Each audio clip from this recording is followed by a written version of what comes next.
Hello everyone, meron po akong ikukwento sa inyo about my investment. Para magiging aware po kayo, especially po sa mga OFW na katulad ko. Ang nangyari, nag-invest po ako sa isang company, tapos hanggat umabot po ng 300,000 plus ang naipadala ko sa account nila. Dahil sa tuwing nagsasahod po ako, nagpapadala ako sa kanila. Ang nangyari po, ang masaklap, umuwi po yung kaibigan ko na pareho na nag-invest din dun sa company na yun. Tumawag sa akin at nag-send ng video na wala daw nangyari doon sa investment na pinasukan namin doon sa company na yun. So, tinawagan ko yung company. Siyempre, pera yun, malaki ang naipadala ko na, 300,000 plus, hindi yun biro.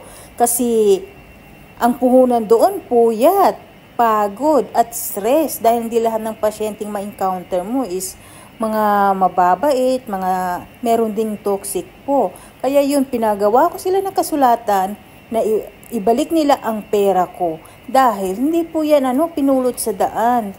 Pinaghirapan po yan. Kaya ang hinihingi ko sa company na yun, ibalik ang buo kong pera. Dahil maayos ako nagpapadala sa kanila at sila ang nagkamali. Hindi po madaling kumita ng pera dito sa ibang bansa. Kaya sana buo ang pagbigay nila, pagbalik nila sa pera ko.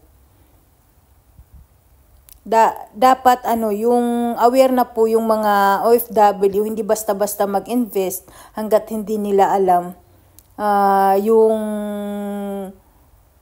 story ng company na to.